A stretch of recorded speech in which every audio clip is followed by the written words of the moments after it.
Hey, everybody. Welcome back to the podcast. If it's your first time here, welcome. My name is Frank, and I will be your host for the next half an hour or so. If you are a returning customer, thank you. I truly appreciate you being here. Please like, comment, subscribe, and for the love of God, shoot me an email at breaking80over50@gmail.com. Say hi. Tell me what you like or what you don't. Send me something funny, and I'll read it next week on the podcast. You'll be famous. Okay, famous is a bit of a stretch, but I'd love to hear from you. With that out of the way, let's get right into it. Sit back, relax, and enjoy the next 3 minutes and 27 seconds. I'm going to share some wisdom from someone much wiser than me. Hang in there. I'll explain.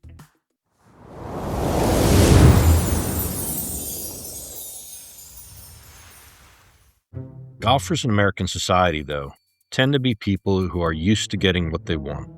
Many were born into families of wealth and achievement. Many of those who were not are people who rose to positions of wealth and status because of ambition and hard work.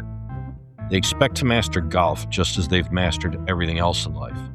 If they are competing, they expect to win. If they swing at a golf ball, they expect to hit it well, every time. When their golf fails to meet their expectations, what happens? They begin to judge how well they are doing against how well they expected to do.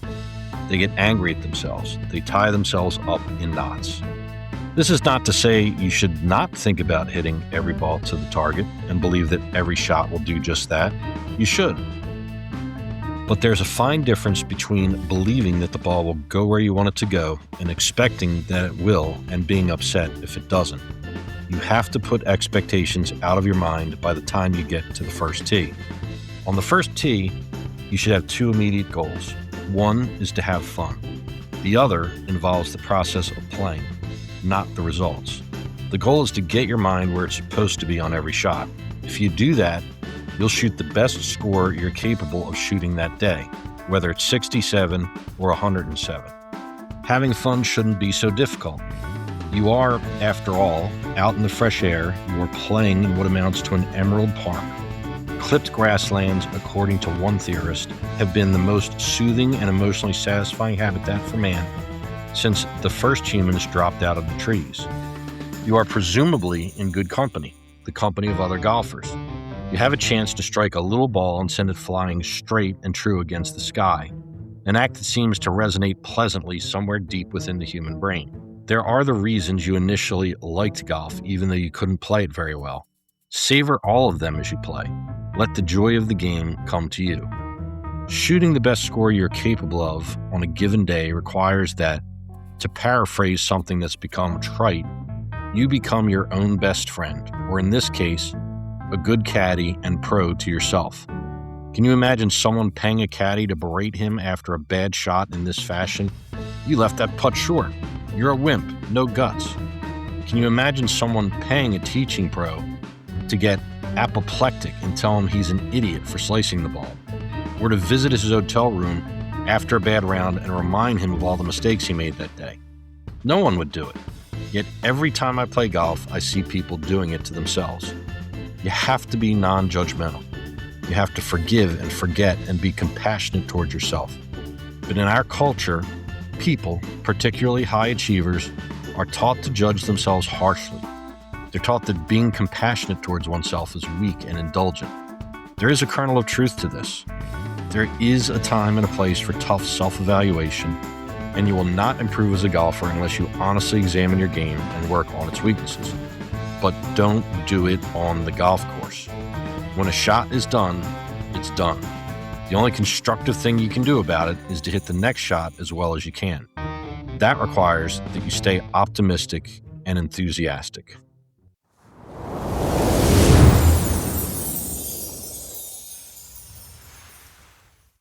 All right, knowledge bomb dropped. So what do you think? Was it worth the wait? Clearly, that came from someone much smarter than me. And it is an excerpt from a book called Golf is Not a Game of Perfect by Dr. Bob Rotella. Ordered this from Amazon about a week ago and showed up at the right time for me. Now, this is not a new book, but continue to work on my golf game from all angles, working on the swing, working on the short game, working on putting, but I'm also working on the mental side of the game. And I believe that this book may help. So, copyright on this is 1995. So that makes it a little over 30 years old. And it certainly dates itself as Dr. Bob tells stories of working with people like Nick Price, Tom Kite, Fred Couples, and Seve Ballesteros. If you know those names, you're my age. And these guys were great golfers. They were the Scotty Schefflers and the Matt Fitzpatricks of 30 years ago. So big names in golf. Dr. Bob has worked with a lot of them. And while, again, the book may be 30 years old, I think much of what he talks about is still very valid today. And the book opens up talking about dreams, that to accomplish great things, you have to start with a dream. But it doesn't end with the dream.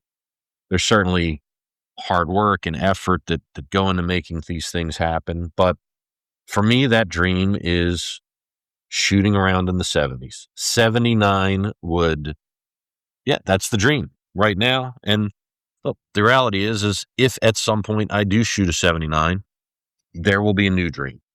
But that's what this podcast is about right now. And he goes on to talk a lot about confidence and the importance of confidence in not just playing good golf, but being a good free throw shooter, being a good field goal kicker.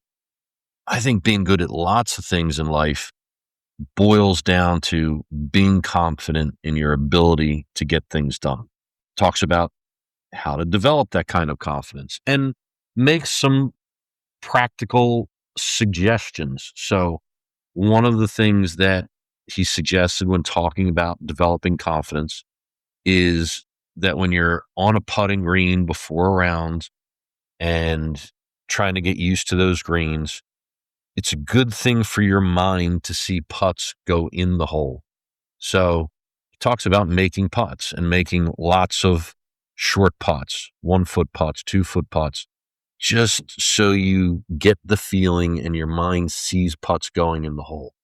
And then if you want to work on speed and you want to work on lag putting, dropping balls on the green and putting towards the fringe with the goal of seeing how close you can get to keep the ball on the green and not have it go out onto the fringe. So it gives you the ability to work on speed and work on lag putting, but you're not doing it in a way where you're going to miss putts. Because if you putt towards the hole from 30 feet and you miss, which is likely from 30 feet, then that may impact your confidence. So some interesting little things in an effort to help build confidence on the golf course. I'm going to cut to the chase here and tell you that I like this book. 30 years old or not, a lot of what was true in this book then still holds true today. So what I want to do is talk through a couple of the other things that stood out to me, touched a nerve in the book, and talk about what Dr. Bob believes is the right thing to do, and then what I do.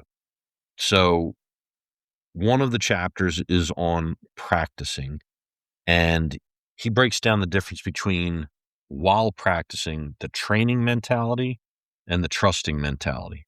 And the training mentality is the mentality you have when you're taking golf lesson, you're working on your golf swing, you're working on mechanics. The trusting mentality is the golf swing that hopefully when you're playing a round of golf you have, where you're not thinking about mechanics or swing changes. You're just trusting your swing, focusing on a target, and hitting the golf ball. So let me read you an excerpt of what he talks about here. So this is particularly true of the warm-up period just before a round. This is preparation for competition when trusting works. At this stage, a player ought to strive to hit all of his shots in the trusting mentality. If he lets himself revert to the training mentality and starts trying to fix swing mechanics, it will be very difficult to get back into the trusting mentality on the first tee. So let me relate that back to my golf weekend, which is I had a lesson on Saturday at Golf Tech with Reggie, which talked about last week. Saturday was a new time for lessons. And the thought being that doing this on Saturday would allow me to be more present in what we were working on as opposed to doing it after a long work day on Friday. And I think that went well. I do think that I was in a better frame of mind on Saturday than I normally am on Friday.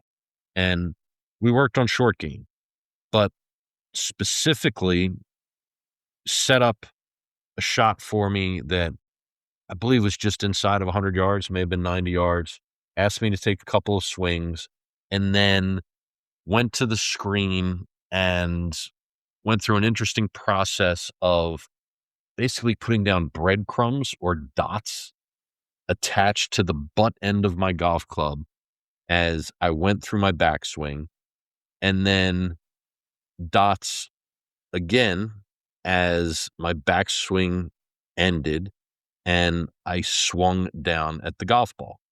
Now, in theory, and not just in theory, he showed me some examples of Justin Rose, of Rory McIlroy, that when you go through this exercise with them, the club path on the backswing is exactly the same as the club path on the downswing. On my swing, that was not the case.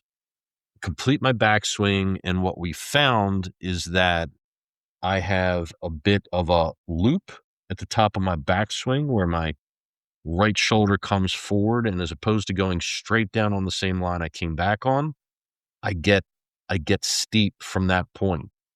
And it was a good visual. Reggie's thought, what he told me was that if we can work on that, and if I can get better at that, I can make better contact with the golf ball when I'm chipping and pitching. And once I'm confident in making better contact with the golf ball, then we can work on speed and distance. So worked on that for a while and improved upon it. It's certainly easier to do when you're in a simulator. You can look at every swing, you can see how that went, but was really trying to work on feel, because when you're not on the simulator, it's got to be something that I can feel. Worked on it for a while with Reggie. Once the lesson was over, stayed for about another hour, continued to hit golf balls from all different distances, everything inside of 100 yards, 30 yards, 50 yards, 75 yards, back and forth, working on speed of the swing to try and get the distances right, and working on bringing the club path back through on my swing on the same path that it left on the backswing. Sunday morning, had a round of golf scheduled at 8:30, got to the golf course early, and decided that this was what I was going to work on the range before my round of golf. So again, and I'll say, I didn't read this book until after that round of golf, and I did exactly the opposite of what Dr. Bob says I should have done, which is I worked on mechanics on the range as opposed to working with my trusting mentality and just going with whatever swing I brought to the course that day, focusing on a target and hitting balls to the target. And I'm not sure if that's what caused my challenges on Sunday, but I struggled. I struggled with everything on Sunday. I didn't hit driver well, didn't hit irons well, didn't chip or pitch well, didn't putt well. I just felt really uncomfortable over, it seemed like just about every shot. Now, at the end of the day, I shot a 92. And I guess the upside is that used to be a day like that would result in 105, but I battled my way around the golf course. Every hole was a challenge.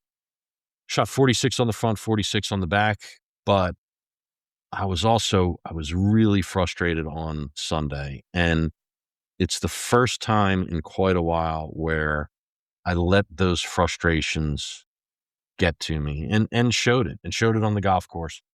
And that's unfortunate because I was playing with a great group, Jake, Jason, Steve, beautiful day, quiet golf course.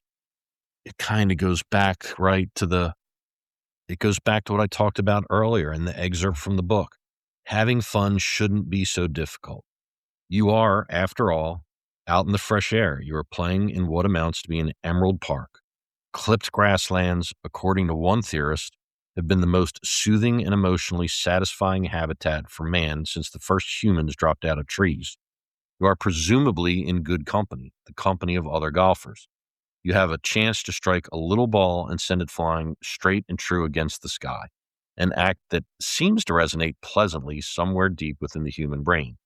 These are the reasons you initially like golf, and even though you couldn't play it very well, savor all of them as you play. Let the joy of the game come to you. And so the interesting thing is, again, really frustrated on the course with my golf game on Sunday.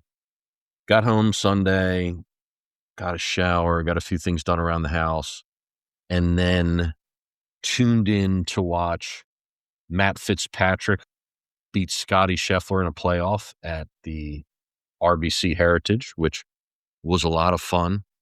And by the time the day ended, I was still really frustrated, but it was no longer frustrated with my golf game. I was frustrated with being frustrated. And again, a beautiful day, playing golf with friends. I mean, these are first world problems. And no, I didn't have great stuff today. And it was a battle, but showing that frustration on the golf course really disappoints me. I let myself down, and I promised that that wouldn't happen again, and it did. So something I need to work on. At the end of the book, there's an appendix, and the appendix is Rotella's rules and some quick and simple things. One is a person with great dreams can achieve great things. Two, people by and large become what they think about themselves. Three, golfing potential depends primarily on attitude, skill with the wedges and the putter, and how well a golfer thinks. Great golfers are simply ordinary people thinking well and doing extraordinary deeds. But there were a couple that stood out to me. So one is there's no such thing as a golfer playing over his head. A hot streak is simply a glimpse of a golfer's true potential. What do you think about that? When you find yourself playing good golf, how do you feel about it? I can tell you that while I'd love to say, and I do say that part of my frustration is that I know that golf is in there. And that's true. It does show what I am potentially capable of. But at the same time, when I go out and 1 over through 6 or 7, I'm just waiting for something bad to happen. In my mind, I do feel like I'm playing over my head and that it's only a matter of time until things go south. So back to needing to be confident. I'm not. And I probably think some of these things into existence when I'm just waiting for something bad to happen. It's going to happen. And somehow when I get on a good run like that, I've got to think differently. I've got to believe this is what I'm capable of, and I just need to continue doing it. Another one of the Rotella's rules is confidence is crucial to good golf. Confidence is simply the aggregate of your thoughts you have about yourself. So let me read that again, at least the last part. Confidence is simply the aggregate of the thoughts you have about yourself. So if I was asked to write a paragraph about what I think about my golf game, what would I write? And spoiler alert, I did this. And I think you should do it too. And maybe this is what you send me at breaking80over50@gmail.com. What would you write in terms of confidence is simply the aggregate of the thoughts you have about yourself? So here's what I wrote about my golf game. I am an inconsistent golfer. I've worked hard over the past few years to improve my golf game, and I have, but I'm frustrated currently with the state of my game. I'm streaky with driver. My irons, which used to be the strength of my game, aren't what they used to be. I struggle with controlling the face, and I miss right just as much as I miss left. My short game has improved from being terrible to, on a good day, being mediocre. I struggle with distance control inside of 100 yards. My putting is up and down. When things go wrong, I struggle with speed. No longer convinced that my lessons are helping, and I'm not sure what to do next. Other than that, it's all coming together. So, but I think that's I think that's an honest assessment of my golf game. Now, I guess I could focus more on that I have made improvements. Things have gotten better. And one of the things that Dr. Bob just does talk about is when you look at improvements through a very narrow lens, and that could be looking at one shot or one round of golf. It's not a great way to judge improvement. That you've got to look at that from a wider lens and look at the forest from above the trees, not from ground level. So when I do that, and I'll go back to this journey, has been a few years now. In 2023, which I started golfing in late 2023, my average score was 108.8. In 2024, that average dropped to 102. In 2025, my average dropped to 94.6. And so far in 2026, my average round is 91.1. So clearly there has been improvement.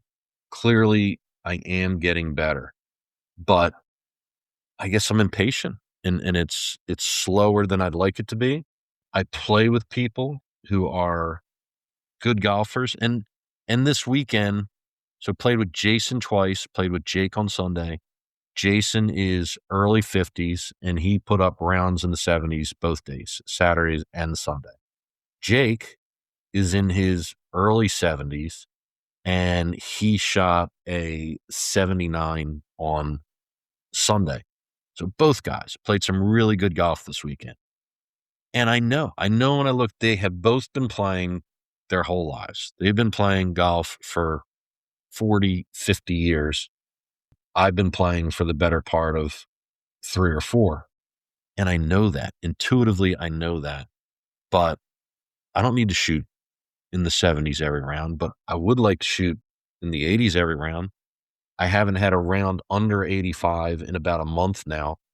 And I just feel like I should be getting better faster. But again, this book, Golf is Not a Game of Perfect, talks a lot about that. And it talks about patience and it talks about that it takes time to improve and that, again, we are impatient. We want things to get better, quicker, faster, and it doesn't always work that way.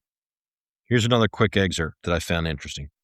Retirees sometimes have a problem analogous to Scott Verplank's. So, backing up a little bit, tells a story about Scott Verplank that when he was in college, he believed that once you got out of college and had nothing to focus on but golf, his game would improve dramatically.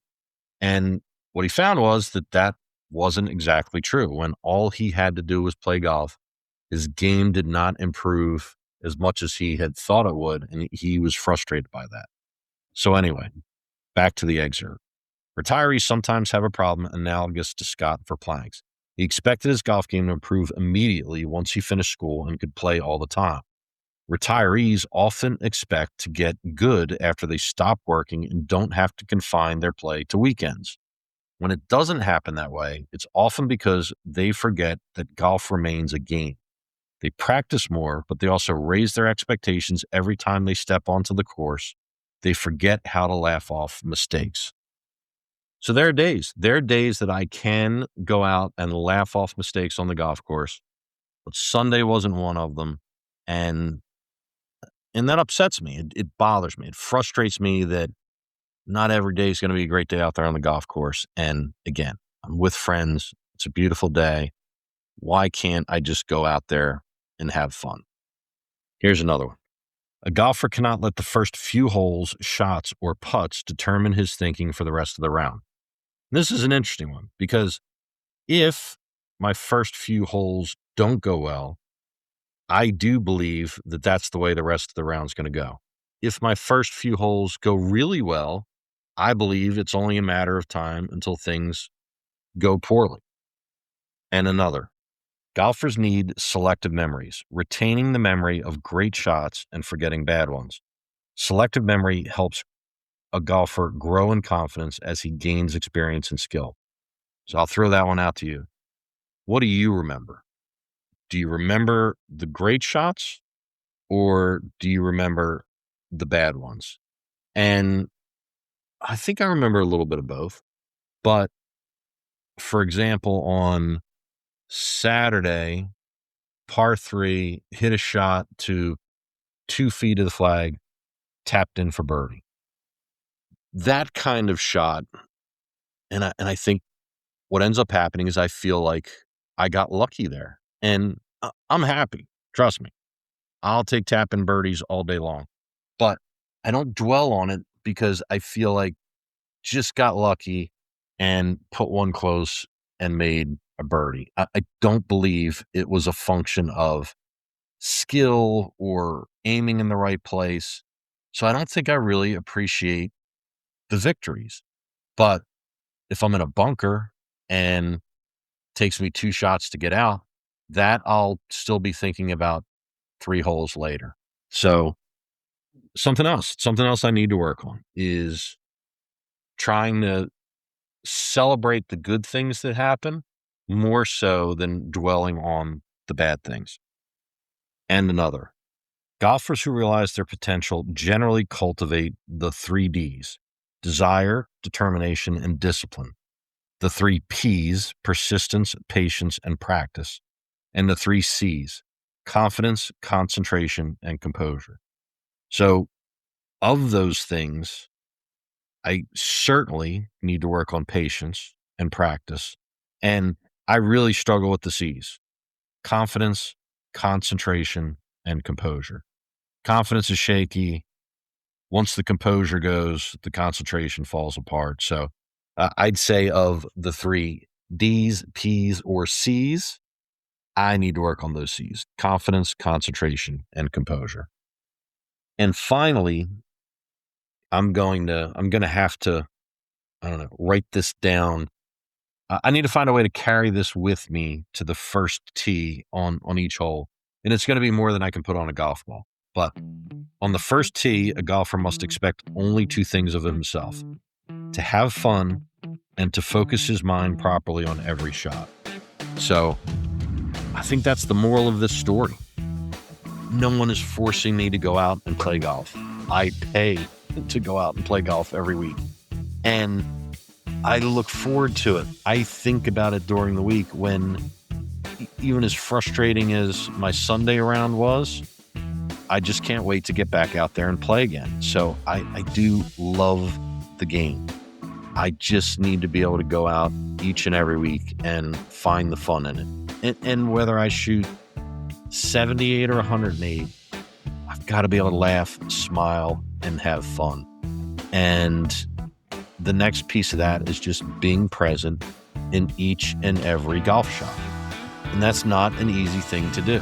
I start out that way, but get distracted, get off track, and I need to work on that. So to wrap things up for this week, I really enjoyed the book, Golf is Not a Game of Perfect by Dr. Bob Rotella. Highly recommend it. I will put a link to Amazon in the show notes.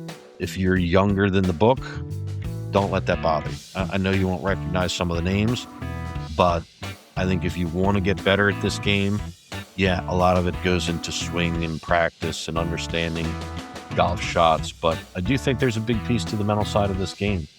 So thanks for being here. I truly appreciate you listening. Would love to hear from you, and I'll talk to you next week. Thanks, everybody.